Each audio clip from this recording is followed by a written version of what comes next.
Hey, Fantas, welcome back.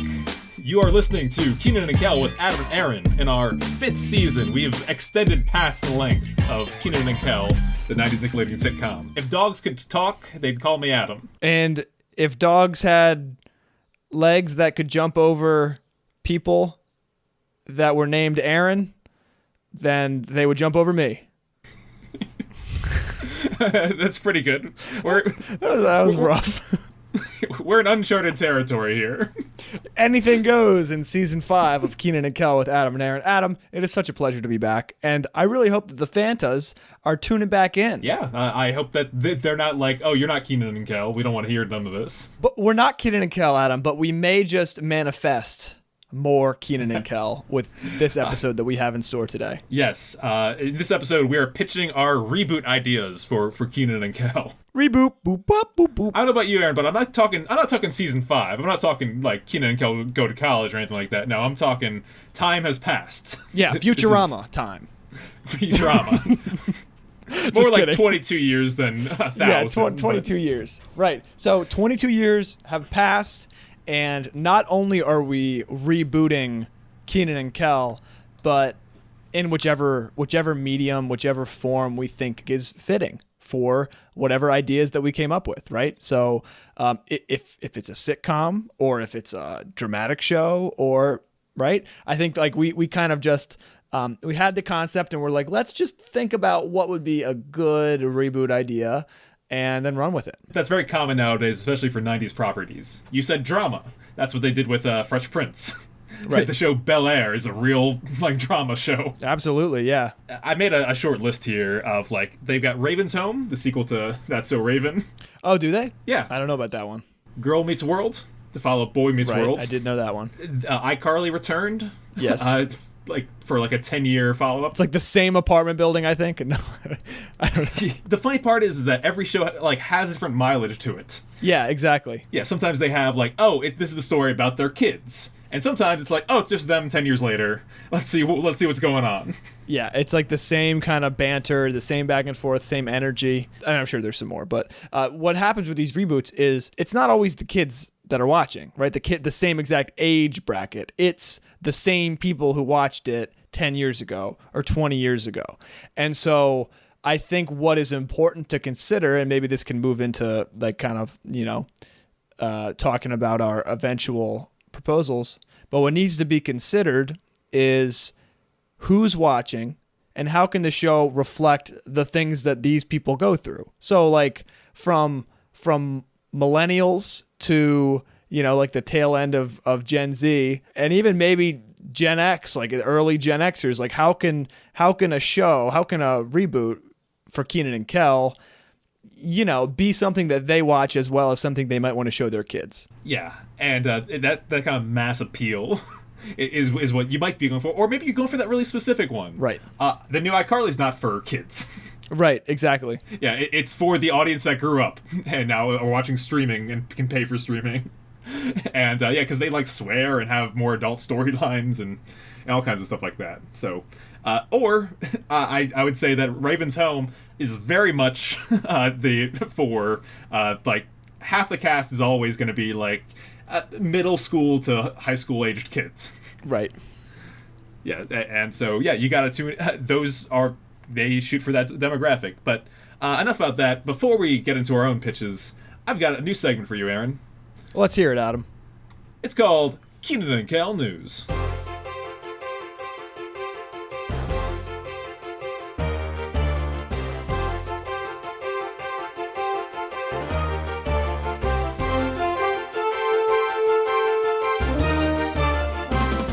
Ba-da-ba-ba-da-ba. Yeah, we're gonna keep in touch in case they do announce a reboot series. You'll hear it first on Kenan and Kel News. Adam, is this like Nick at Night with Linda Ellerby? yeah, this is Kenan and Kel News with Linda Ellerby. I did not contact her for this first one, but hopefully we can get her for a few follow-ups. Oh, let me look her up.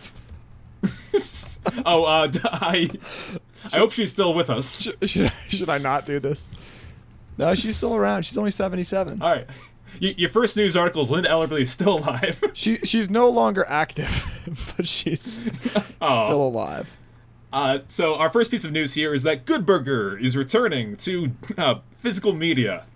They had announced a 25th anniversary steelbook that's coming out on July 19th, 2022. What is a steelbook, Adam? It's an expensive Blu-ray case that usually has some unique art on it. It's got like fold-outs. It's got a couple more decals. Some extras? Some deleted scenes?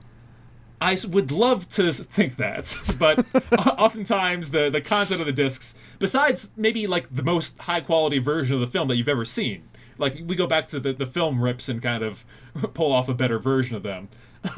Beyond that, and you're kind of left with whatever's on the DVD back in the day.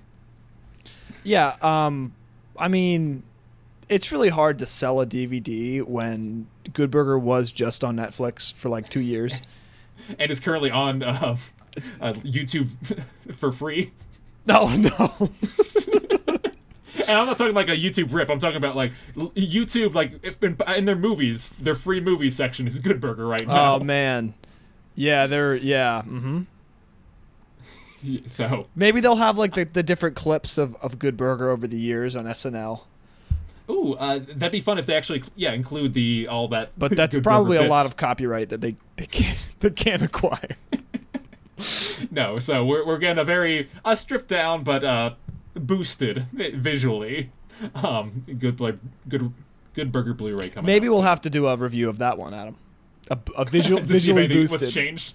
Yeah. The second piece of news that I have here is Comedy Central Brazil is currently showing Kenan and Kel reruns in Portuguese. That's amazing. I need to watch because I have started learning Portuguese because, of course, my girlfriend is from Brazil and speaks Portuguese as well as English. Yeah, it's a real worlds collide for you, isn't it? Yeah, that's definitely something that I need to do, and then maybe I'll start Kenan and Kel with Aaron in Portuguese. All right, Portuguese quiz for you. What's with in Portuguese? Como. And what's and? All right, so Kenan and Kel como Aaron will be coming out. Yep. Actually, they don't. Camille's family had a difficult time pronouncing my name because of the double A, so they just called me Lemma. Como Lemma. Como Lemma. That works out fine. Let's get into our pitches. Am I up? I think so. All right, Adam. So I think the first thing we need to do when we're talking about a Kenan and Kel reboot is we have to talk about, well, where have Kenan and Kel been since we last saw them? Yes, we're checking in. So we're building the backstory here. So and it's always a struggle. The dynamic as kids can't always be the same dynamic as adults. There's a lot more, I would say, characters and accessory characters in an adult's life. Oh yeah, I mean, I have a lot of characters and accessory characters in my life. There's so many people I interact with on a daily basis. It's intense. Yeah, so there definitely has to be more than just like parents, boss, teachers, right? Well, yeah. Well, let me stop interrupting you and please tell us all about this. All right. So it's 2022. Mm-hmm. Good. 22 years since high school. So Kenan and Kel are both about 40, right? Yep. They're both about, in the show, in real life, they're like 44 and 43. But in the show, they're about 40. I'll put them late 30s, about 40. Right. So let's start with Kel. Here's what happened to Kel after high school. So Kenan went to college. Kel, and we'll get to that in a second. Kel stayed in Chicago and took care of his aging grandparents. So we did not hear much about Kel's aging grandparents, but I feel like that's or aunts and uncles, right? Aging family members. Kel's family is mostly a mystery. Exactly. So, like, you can say whatever is really canon with that. And there's not too much of that world building kind of in my backstory, but there's a little. Okay, so he has to find a job, so a natural job for him as he, takes on more responsibilities after high school. Well, Kenan's position is open at Rigby's. And so Kel, because he's become more responsible, and because he really does need a job, and him and Chris go way back. Chris driving him home at the Christmas dinner, right? So they go way back. So back when he could drive. Chris is going to give him a chance. Yeah, back when he could drive. Chris is going to give Kel a chance, and so he does. So so Kel, of course, has his blunders, but he eventually stabilizes that position at Rigby's. Now, he's saving up, he's paying for some of the bills, medical bills for his grandparents and aunts and uncles, and he's caring for his people. And his work ethic improved, right? So Kenan's removed from Kel's life, and Kel kind of has to take on some more responsibility, and there's not this friend who's getting him into trouble all the time. So he kind of like is flourishing into this, this capable young adult. Yeah. Chris is really happy with how Kel is progressing, and so he kind of takes him under his wing. Mm-hmm. Now, this part is a really fun part of the backstory that I developed. So Kel has a lot of talents, right? We've seen these talents throughout Kenan and Kel.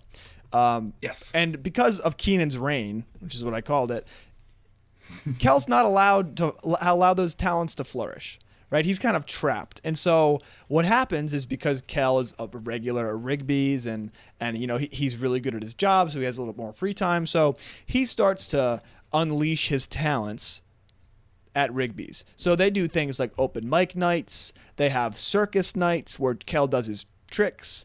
They have like flea markets and stuff like that, which just like external things that are happening.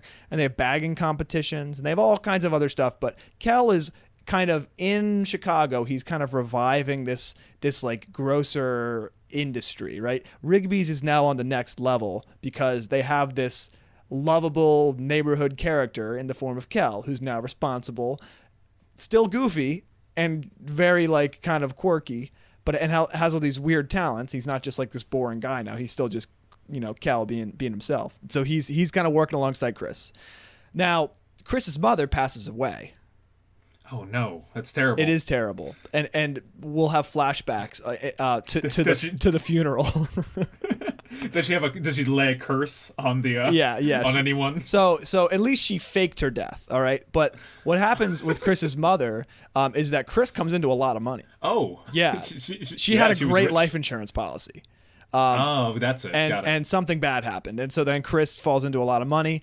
And so what happens is Chris moves Rigby's to a larger grocery store, still in Chicago, still in like the heart of Chicago, except it's like a, like in the city, like there's grocery stores on big blocks, but then there's these little like boutique grocery stores that have a lot of items, fresh fruits, fresh produce, and then all the kind of things you would need at a normal corner store too. He's gone from bodega to boutique. Yeah, he's got a boutique, but it's like it's a big property, right? They even have shopping carts, and they have all kinds of stuff, like real like upgrade. Dang. And then this kind of becomes, it's almost like Trader Joe's, kind of. This kind of becomes this staple in the community. And Kel is right there with Chris. So Chris is now the owner. Kel is a manager. And the two of them are kind of building up this community center in Rigby's. And so it's this really kind of like robust neighborhood fixture. And not only is Kel the mascot, but he's able to kind of bring together community members, and they sell produce from community gardens and different kinds of stuff. So Rigby's is a real shining star in the community. It's so successful, and because of the moved property, they're able to withstand the 2008 recession, and they're able to kind of just keep on flourishing. And so, Kel's working with Chris and for a long time, and he has this stable job, and he's not gonna leave, right? And now Kel, on the other hand, like all while this is happening, right, he continued to care for his grandparents, aunts, and uncles until they passed away, and they left him the house. So Kel now has a property that he can pay for, upkeep, utilities, and all this stuff with his salary. And then so Kel moved in there, and eventually he started dating, and he got married. Now, I don't know who he got married to, but it might be interesting that he married Charla. Oh, that is very interesting. I kind of wrote that, and I'm like, I really like that. So let's just, for the time being, let's pretend he did, okay? Okay. Because Charla, I think she was studying to go and be a nurse, is what I wrote, or something like that, right? So I think she wanted to be a full-on surgeon. Right? So she's still doing that, and then she goes back to Chicago. She's in Chicago, and then she kind of sees Kel, and she's like, hey, we have such a we're friends, and he's turning into somebody who's really likable, you know? Yeah, I think it's realistic in a sense of like, oh, I never noticed you because I was busy with like your friend getting into all kinds of nonsense. Right. And you've matured Exactly. and changed into a Yeah, different person. and Kel's a handsome guy. And anyways, so him and Charla have twins around the age 26. Okay. And that's important. That'll be important later. So when the show happens in 2020, right? They're 2022. They're just entering high school. So it's a boy and a girl. The twins are like really close. They're like very, very close. But they're also, as they enter high school, they're making a commitment to branch out and try different things and like make new friends and stuff like that. But they still have this like really solid connection that really most twins have. So as the show happens, we're going to see their involvement in high school. So like that's like a core function of the show. One of the functions. So Kel's goofy, but he's still responsible. Charla works as a surgeon, and she makes like good money. And then, you know, for the time being, maybe they're at the nicer house now, whatever. So that's Kel, right? So Kel is still the manager at this nice grocery store, and he makes a good living. And Charla is doing her thing as a nurse or a surgeon, whatever. That's Kel. That's Kel. Yeah. What's Kenan up to? So Kenan, on the other hand, wasn't so lucky. Kenan has always been filled with these great ambitions to be famous and rich and to make a name for himself and to be known and respected. That's a classic American story, right? That's a classic American. That's part of the American dream, right? Well, Kenan goes and does that, right? So he goes to college in California. Oh. Eventually, he ends up in college at California, and he's dreaming big, right? He finished college though with the 2.3 GPA. Which isn't super hot, okay? He lazied his way through college. He schmoozed his professors.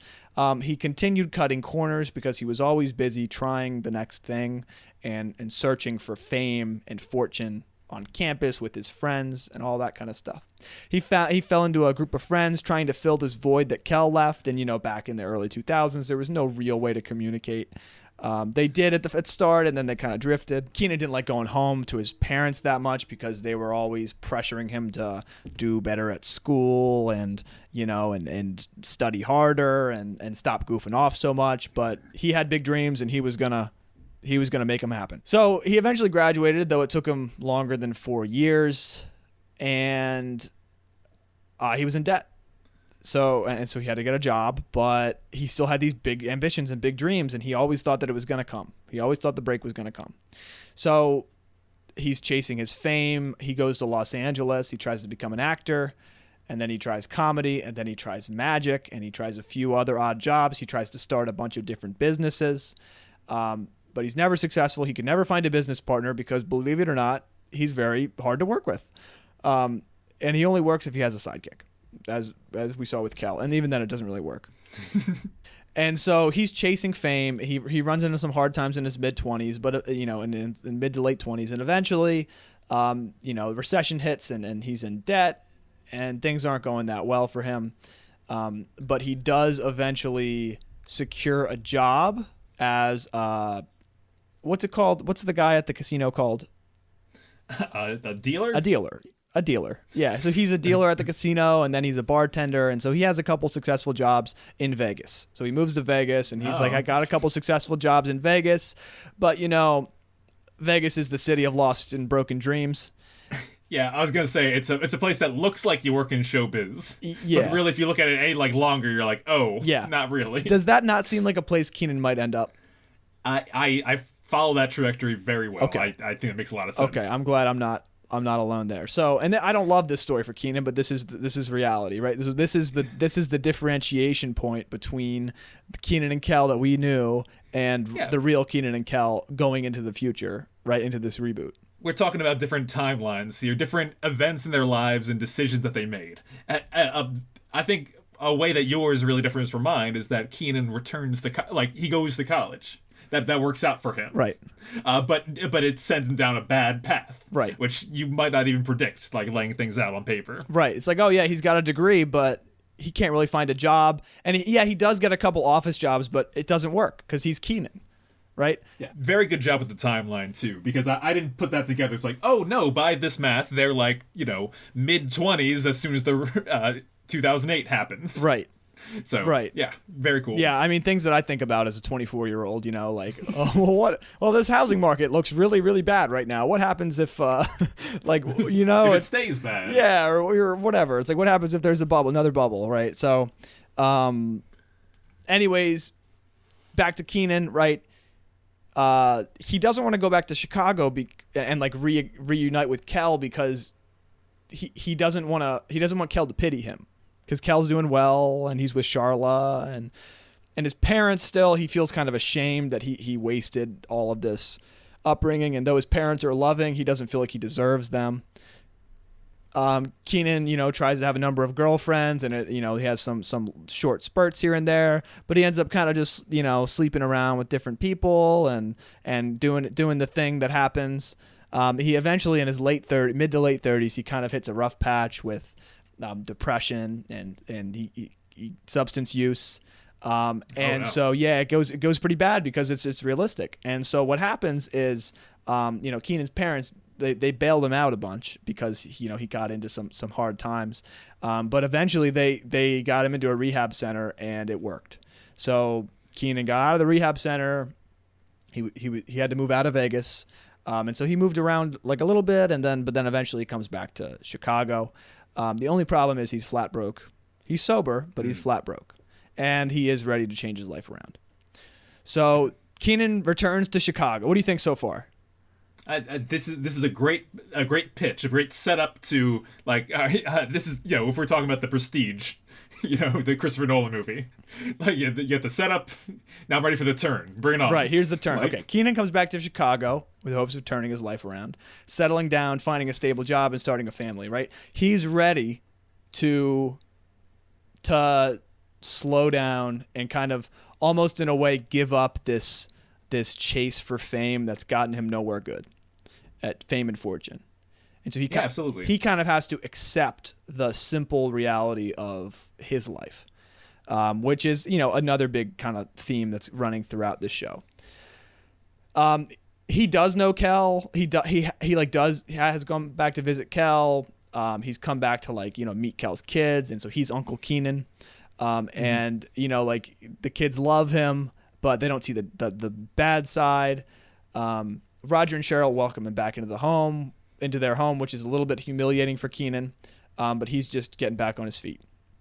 So Cheryl, this is kind of specific, but Cheryl helps him find a job. He has to get a job where he can get a job. And so one place that he can get a job with his qualifications, which are not that many, but still qualifications, is as a business teacher at a charter school. Oh, okay. Some charter schools don't require certifications, so he doesn't need his teaching certs.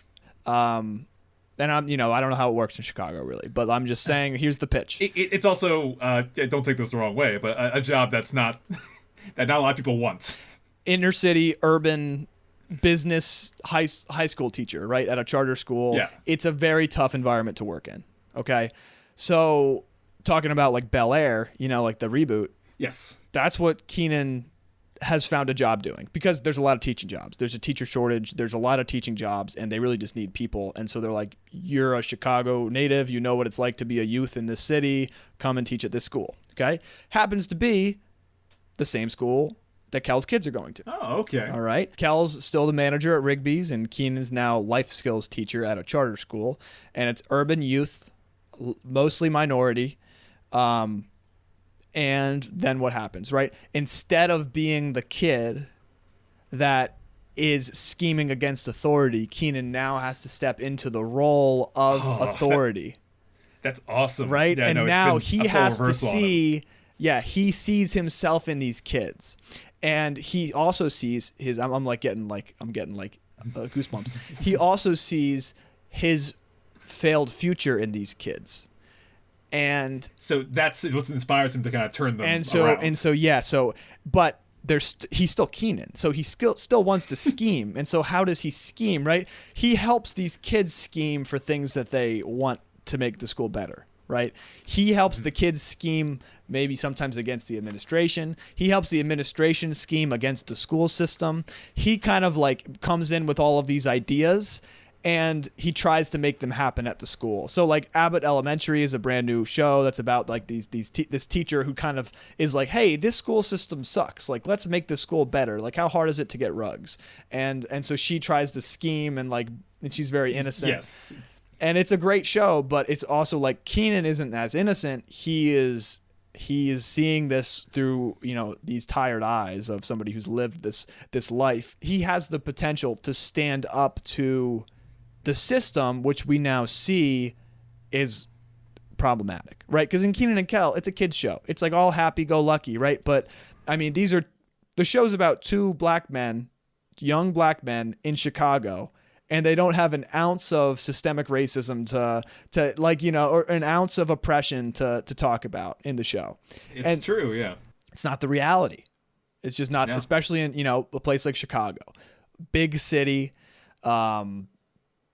people get left behind. And so maybe it doesn't make sense that this is why I don't know if Charlotte should be a surgeon, because like I want them to be at the same school, right? So like maybe she like if she's a nurse, then they might not be able to afford like a private school. But if she's a surgeon, I see what you're saying, she could afford a. And so it's almost like she wanted to be a surgeon and then she couldn't make it.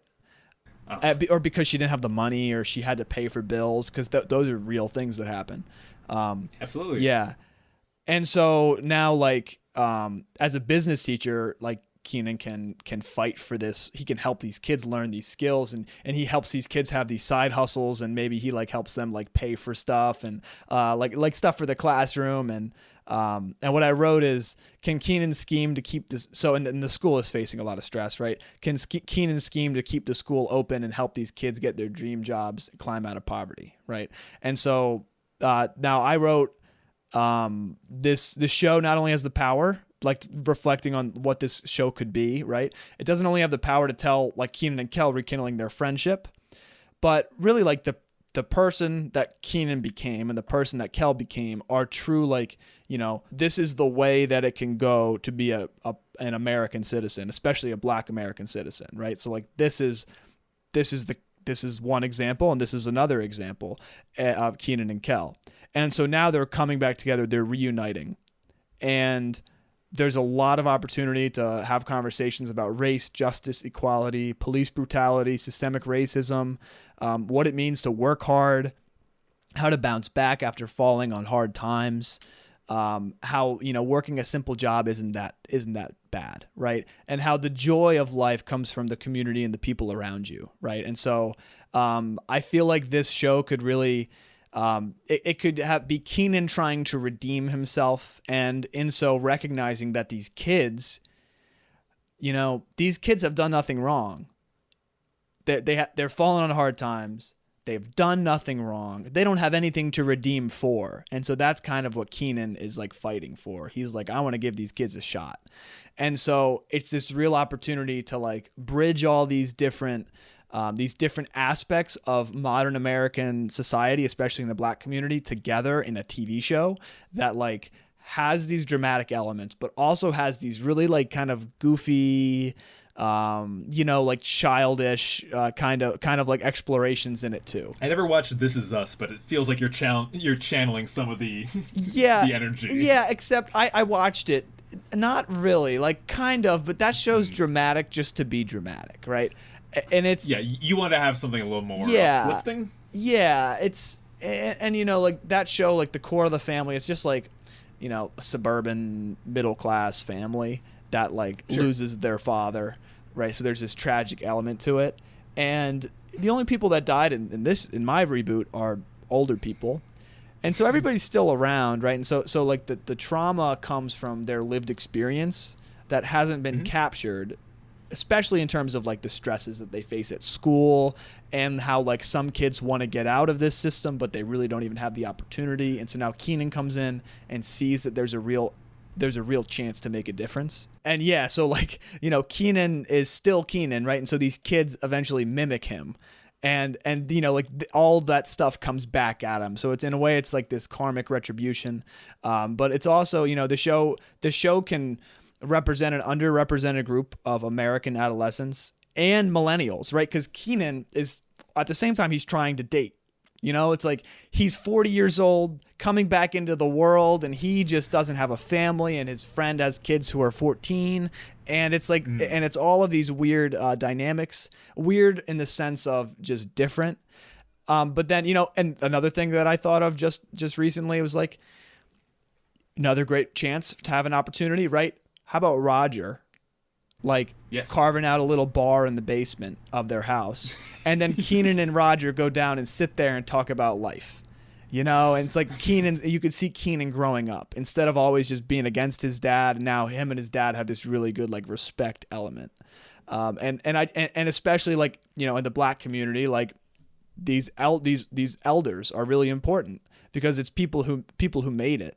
And people who can share wisdom. And so I think in that is a real way that we can almost have these voices of these different people in this community, especially like in Chicago. I don't know much about Chicago. I know a lot more about Philadelphia, as like West Philadelphia and North Philadelphia and South Philadelphia, but East Philadelphia. So yeah. But anyway, so that's my pitch. It comes from not only my experience teaching at an urban school, but obviously it's influenced by that. But I don't know. I feel like that show could really kind of like be this. I mean, we don't even talk about Chris and what Chris is doing as an owner, and there's a lot of Bel Air is a good way to put it. Yeah, it's the let's revisit this world, but from a more dramatic lens. Exactly. Yeah, in Chicago, like they're still in Chicago, right? It's and some people aren't as lucky as. I mean, Kenan was lucky because it was not lucky, but Kenan left Chicago, but he fell into hard times and he accumulated a lot of debt and was too ashamed to come back, right? And so it's like that. That's a part of it too. But a lot of people can't leave. They're stuck in these same cycles. And so there's so many opportunities to build stories around both this kind of childish, like scheming, big dreaming element, and then this like realistic, like grounded, really kind of at times very upsetting reality that is like what it means to be an urban youth in the city of Chicago. That's my pitch. It's awesome. Do you have a name for this reboot project? No, I don't. Do you have a suggestion? I want to say just Chicago, but that's taken. I don't know. Maybe just like instead of Kenan and Kel, many people don't realize this, but between them is a little ampersand. Yeah. And that was a trendy tattoo in the mid 10s. Wait, just of the Kenan and Kel logo? Yeah. Oh my gosh, I want that tattoo. Yeah. Yeah, well, people. I'm sorry, I'm thinking the semicolon, but just the ampersand. Just ampersand is, or you call it and is the proper tile, because it's like something happened between these two, and now we're going on from there. I don't know. That's something. Yeah. You see what I'm getting at? But that's pretty crazy. But you can't call it Kenan. That's already the name of Kenan Thompson show. I don't know, man. I feel like if Kenan and Kel if they listen to that pitch, they might be like, there's something there. I agree, and I think it's a really great idea. Honestly, that's what you can. That's the makings of an amazing television show. Thank you. A work of art. Mine's art in a different way. And this is why I'm ready. I'm ready to hear it. Yeah. I'm ready to hear yours. Adam, the thing about us is, we have different interests and different things that we have experience in, and I think that is that's why we've done this show for so long, and so we got to hear both perspectives, both ideas. Yeah, you've got the drama, yes, and you've got the comedy, yeah, which is what I have. So for my version, I very much stuck to the tone of the original series. Cool. And that's the space that I wanted to live in. And I didn't write a pitch. I didn't write like a full script. It's somewhere between the two. And I'll be honest, I have most of a pilot episode here, and about 75% right after the commercial break, it gets a little loose. But I would like to read to you what I've prepared. All right. For the first time in 22 years, Kenan and Kel emerge from the red curtain. You should really do you should really do like commercials for like Nickelodeon. Oh, thanks. Kenan and Kel are back. Yes, that's great. The live studio audience goes wild for the pair, and they explain about the excellent show coming ahead for them. Kenan talks about how a lot has changed in the past 22 years. Before running off, Kel calls after him and shouts, of course, "Aw, here it goes." We enter into what was formerly the Rockmore household. It has been populated by modern furniture, fresh wallpaper, and the many family pictures in the living room have been added to, featuring a new couple and their daughter, age 14. This daughter is currently sitting at the dining room table, busy with her science homework. Her name is Kaylee Kimball. Kaylee's mother enters the scene, played by the Emmy-nominated actress Vanessa Baden Kelly, reprising her role as Kyra Kimball. Oh, yeah. In her arms are several boxes full of decorations. She tells Kaylee to clear away her homework because she took the day off from work to prepare for Thanksgiving dinner tonight. Awesome. A great callback. Yeah, thank you. Kaylee laments that she has to pause her latest science project to impress Principal Cram, but agrees to help. They discuss who's all coming to dinner this year, and Kyra explains that they wanted to keep it small.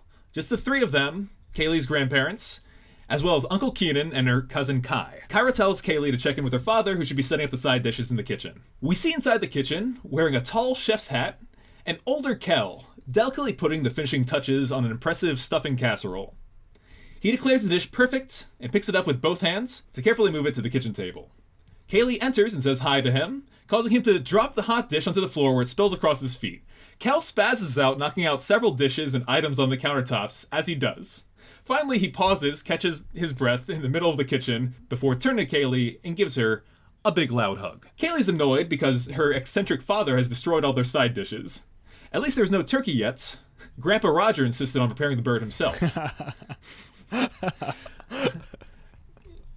Kel insists that he can fix it, fails to, and explains that he's nervous because it's been so long since he's seen Kenan.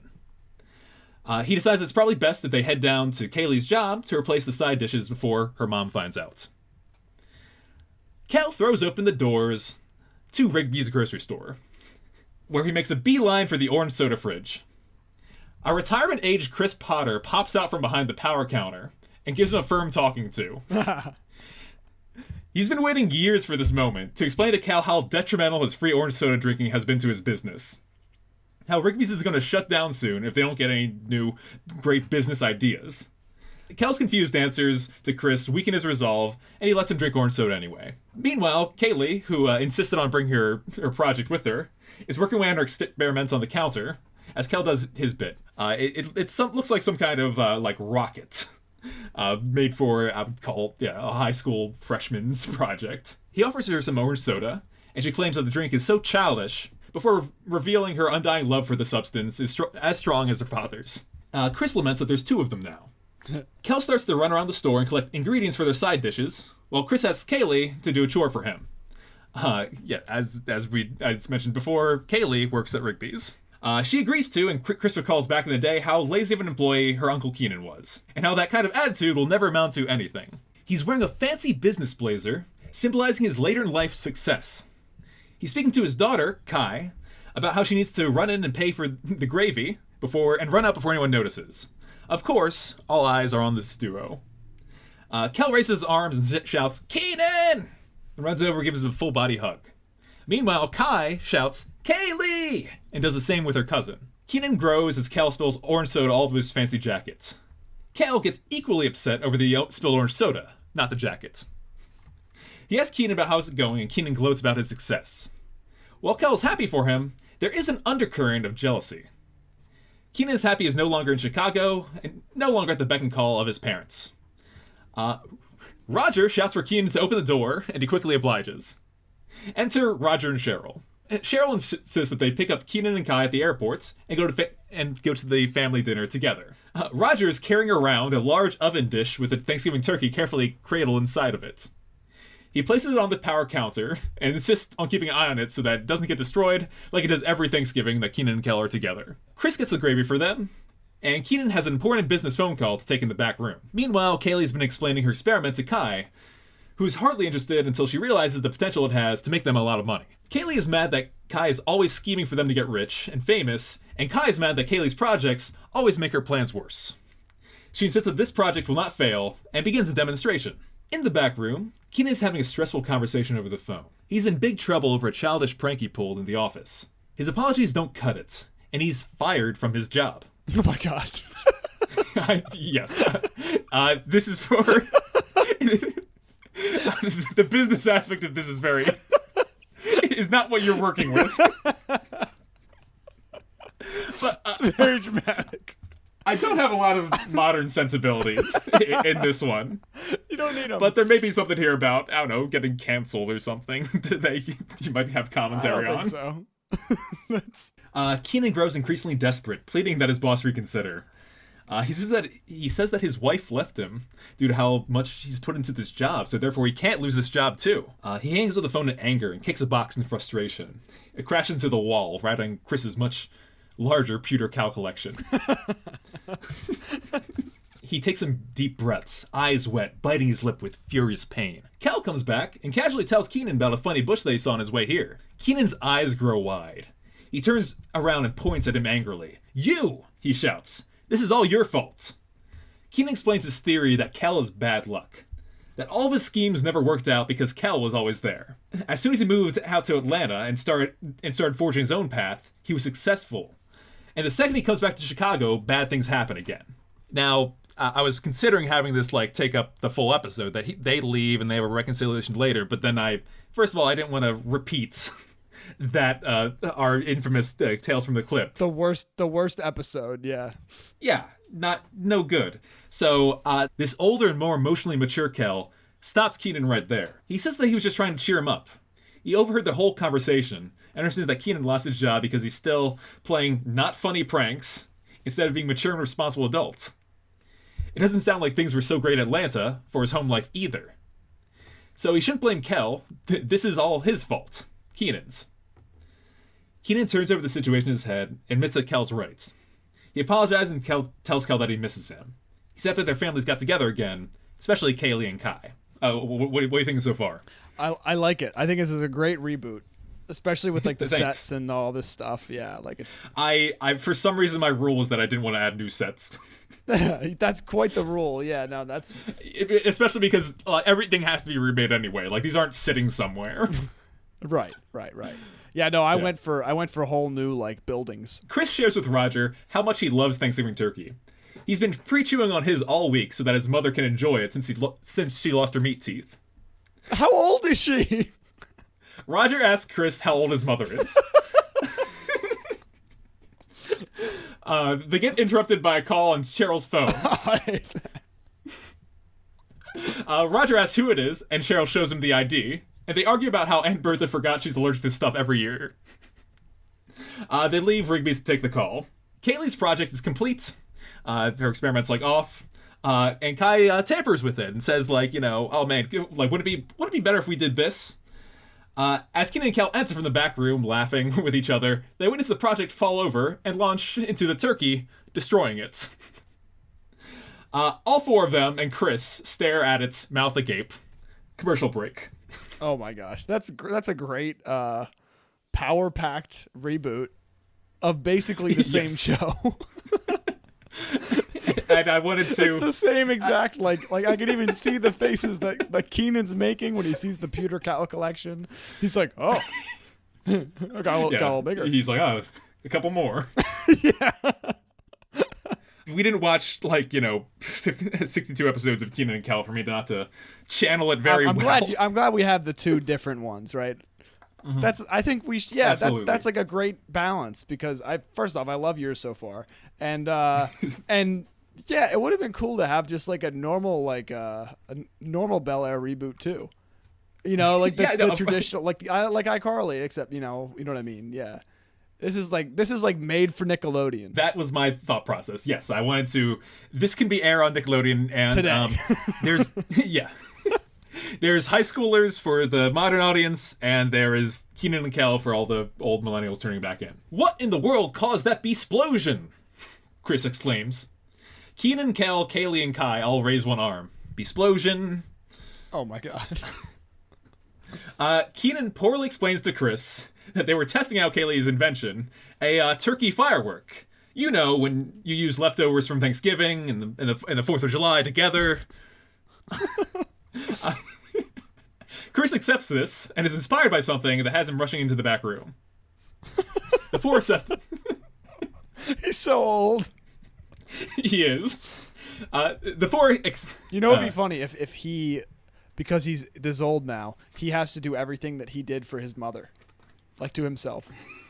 To himself too. He has to get his like foot scraped. I have to go and scrape all that my stuff. feet. He's in the back room just like shaving his toe hair. That's a great idea. The four assess the situation. Kaylee blames Kai, but Kel's quick to jump to her defense. Kenan similarly defends Kaylee. Kenan thinks about how he got out of this situation last time. Kel reminds him that they didn't. They put the microwave in the oven and they stole a bird from Chris. And that won't work this year with Chris's pre-chewed turkey. So first they have to find some way to distract Roger from noticing the missing turkey. When Roger returns, he says, "Let's grab the bird and go to the hospital for Aunt Bertha, who is equally magically many years old." Kel, thinking fast, grabs a pair of lemons from the produce and says, "Hey, Daddy Rockmore, do these look like lemons to you?" He squeezes them into Roger's eyes, blinding the man. The man. Roger began to angrily swing at him. Basically, a G-rated cursing out his terrible son-in-law. Kaylee has replaced the turkey with a watermelon, and Kai has been applying oil to it. Roger grabs the pan and tests the bird before complaining that the turkey's getting cold. He takes the pan with the watermelon out to the car with him, stumbling and bumping into things along the way. And that's...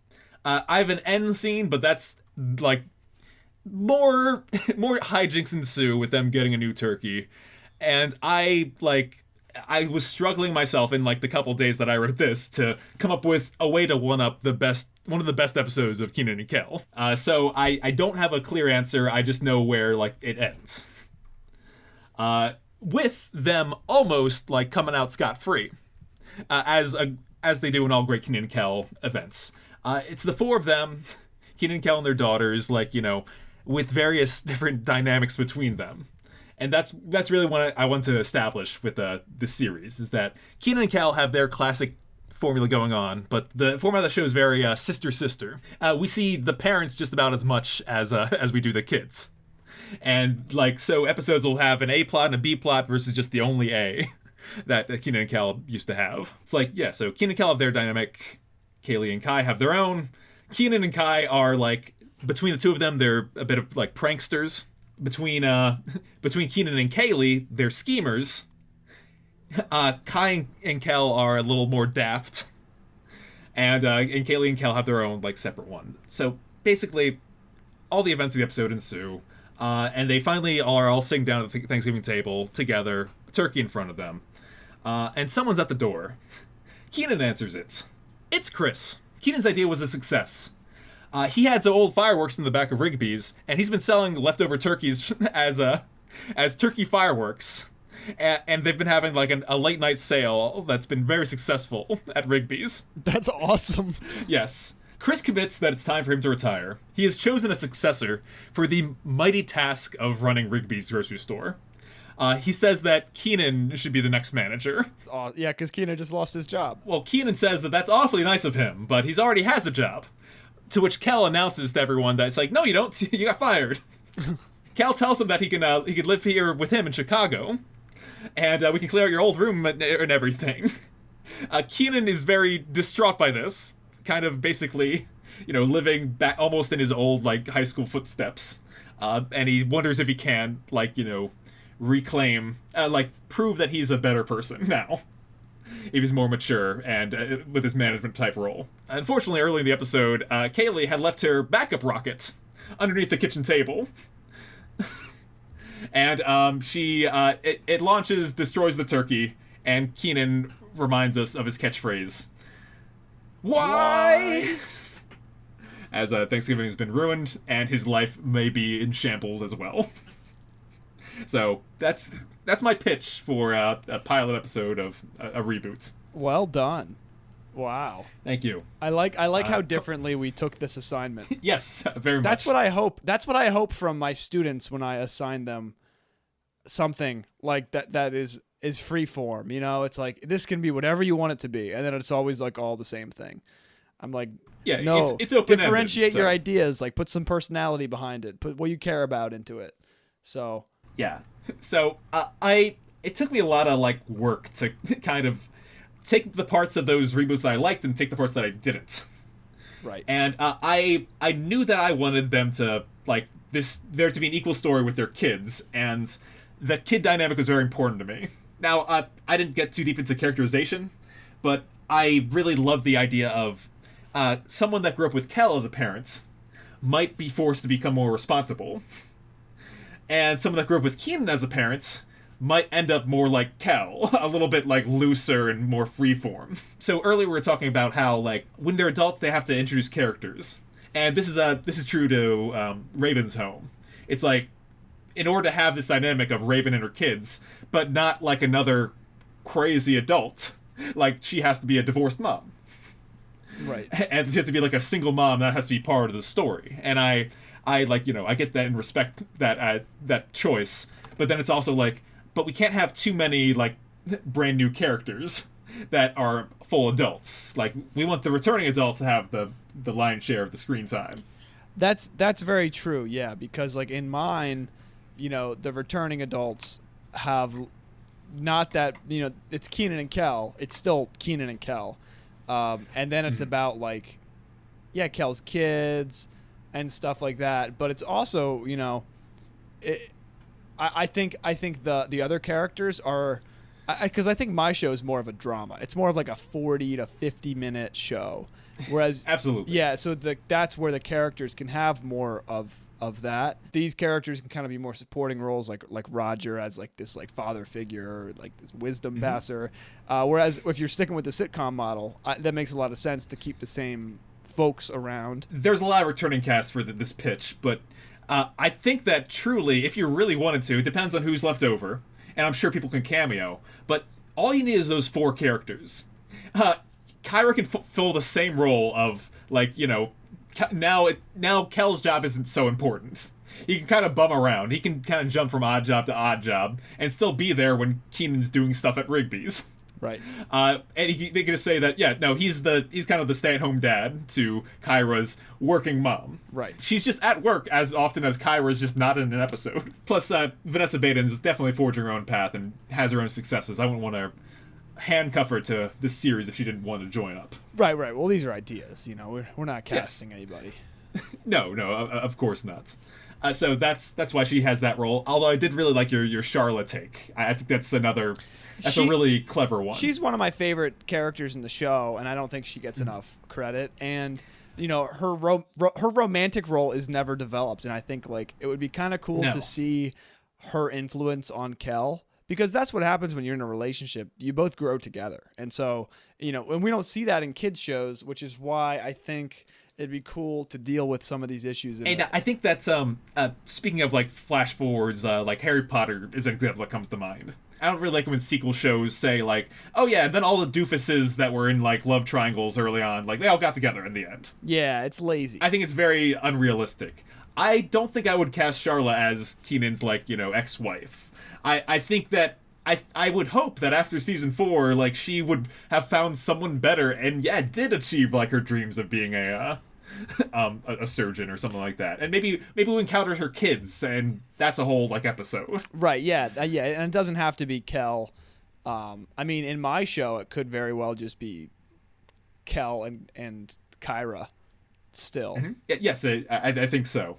That just seemed like a really awesome moment when I realized, oh, like they can be brother-in-laws. Like that's amazing. No, that is really cool. Mm-hmm. And then you know you bring in all these different family dynamics too, which I think is important.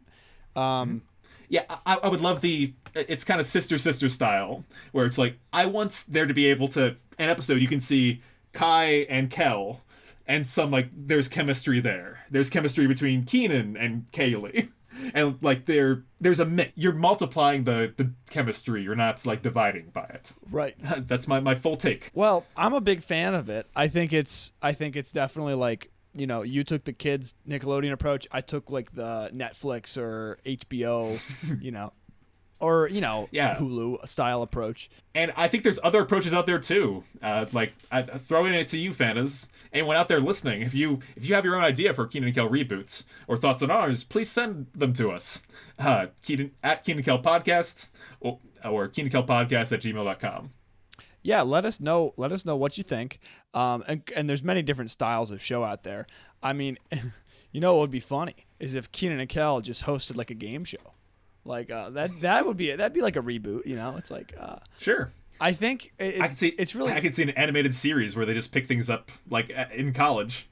Yeah, right. Because that's the thing. Was it Louder and Prouder? The Proud Family reboots. That's another new one. It's animated, so they can really say, "Oh yeah, we took like a 14-year break, and now we just decided to age them up like 1-2 years." Right.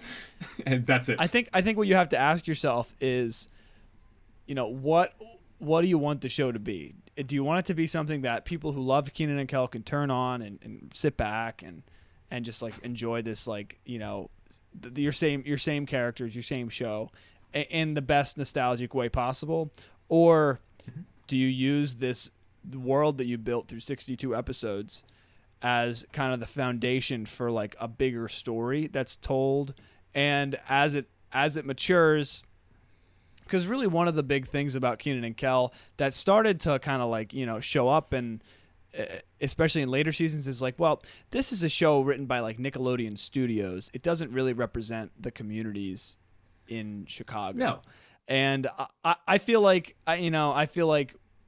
the way that TV is becoming more socially responsible, I think that's why a lot of these shows are facing the more dramatic angle. It's because, well, a lot of communities live dramatic lives, you know, and so I think that's why I wanted to touch on it, just because it's a big part of telling stories is like telling the stories that haven't been told before, but with familiar characters.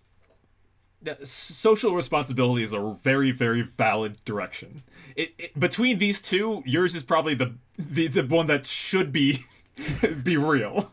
Like these are issues and topics and things that we need. But yours is the one I want to be real. Yeah, mine's a piece out of time, like that gets into it, and I have some like parallels. Like Kenan kind of got big in Atlanta, not like his own like kind of spin-off series and his own like, you know, career lifestyle, and it's we both had the same idea of it makes more sense for these two to go apart and then come back together. Yeah. I don't think this would be a good show if they all were already always together. Yeah, exactly. And I think that yours, I mean, the cool thing about yours is that it could be a skit that is like thrown together for like a reboot episode, like a special or something like that. You know what I mean? Like, I think, isn't Friends trying to do a special, like... Yeah, it's not uncommon for those return ones. I mean, I'm not saying that there's no longevity to your idea. It's Kenan and Kel. There's always longevity. There's always new things, right? But I think like that's one that could definitely happen on like a smaller budget. You know, like you could bring back people just to like see where they're at, and then maybe do like a spin-off of like, I could see a spin-off of Kai and Kaylee, or Kaylee and Kai would be what it is. Yep. But the name of the show is Kenan Kel, Kaylee, and Kai. Yeah, and I think what could happen is the show just becomes Kaylee and Kai. And, you know, because Kenan is out doing his big thing, and so maybe this is kind of like Kel's show, because... Oh, that's not a bad idea. You know what I mean? So maybe Kenan does go back to Atlanta to, like, do damage control, and then Kai has to stay with Uncle Kel. It's crazy. That's what happens in season 5 of Raven's Home. Is it? Like there's 5 seasons? I can't believe it myself. I was very like... Did you watch it all? No, I watched the first episode of season 5, and like that's, oh my God. That's it. So apparently beforehand, it's about like, you know, Raven and her kids, and eventually her friend like Chelsea shows up and like with her kids, and like, you know, that's a whole story. Then it's Raven and one of her kids go back to San Francisco, where she grew up, and her dad's there, and like he's got like her little cousin and like the neighborhood kids, and then that's a whole new dynamic, like with only 2 returning cast members, and they did not pay off the fact that he was a White House chef at all. they totally like ignored the Corey in the house. Like, Come on, that's a core part of the show canon. Yeah. Yeah, that's canon. Come on, it's the best anime that there is. So let's. But that was a great show. Like, come on, that's a great show. Corey in the House. Corey in the House. It's a classic. Hey, we should, in addition to, well, we're doing like our reboot pitch. I think in the future we should do a classic episode pitch. Definitely. As well as a spin-off. Like, what would be a good direction to take a character from Kenan and Kel, their own show? Yeah, I would love that. That'd be great. And again, so what are the ideas? The ideas are Kenan and Kel episode pitch, like a traditional one, and then a spin-off. Mm-hmm. So again, Fantas, if you have something, if you have an idea, send it to us, KenanKelPodcast@gmail.com, or Twitter @KenanKelPodcast. Speaking of, I have one more segment to end us on. If you're done talking about your pitch, I'm finished. I'm finished talking about my 30-minute pitch that I definitely spent 2 months thinking about. Our final segment here is called Fantacam. We talk about some interactions that we've had lately with the Fantas. These are ones that I specifically have sent you over the past couple months, and that I thought were really fun. So the first one is this is from a Twitter user Qui-Gon Jinn N Tonic. What a great name. Yeah. Back in April, he said, officially starting a campaign to get Good Burger in the Criterion Collection. Suggestions can be sent to suggestions@criterion.com, according to their site. Folks, this is essential work. We must preserve Good Burger. I intend fully to complete a blog post about why Good Burger deserves to be in the Criterion Collection. For anyone that's not aware, that's an assembly of like important films through the ages. And while it has stuff like, Singing in the Rain and Vertigo, it also has some nonsense in there like Shrek. So I think that's very possible that Good Burger can be seen as important to a future generation. Yeah, it's like a time capsule of critical films, and I think nothing says like late 90s Nickelodeon. That was like the peak of late 90s Nickelodeon. I know it wasn't produced by Nickelodeon, but or maybe it was, but it represents 90s culture in a way that I don't think a lot of other films at that time did. Yeah, Mondo Burger, it's like what the future could hold. Yeah, and now we have lab-grown meat, it's like, yeah. Wow. Good Burger predicted lab-grown meat. Wow. There's big movies from the 90s like the Jurassic Park and The Matrix, but they're very timeless in their own way. So I think one that truly captures that era should be remembered. And yeah, I'll write all about that one of these days. Hey, Adam, speaking of Jurassic Park, you know that Prehistoric Planet is airing next week, right? Oh, yes. Everyone mark your calendars. May 23rd on Apple TV. Prehistoric Planet. Would it be crazy if that's our second episode of this season? It's just like, oh yeah, we're done with Kenan and Kel for now. We're going to talk about. We're just going to talk about Prehistoric Planet. No, that's my next podcast, Adam. Oh, about Prehistoric I'm Planet. I'm just going to review all David Attenborough content by myself. I don't have a buddy to do to David Attenborough content with. I either got to find a buddy. I asked you to do Kenan and Kel. You can always ask me.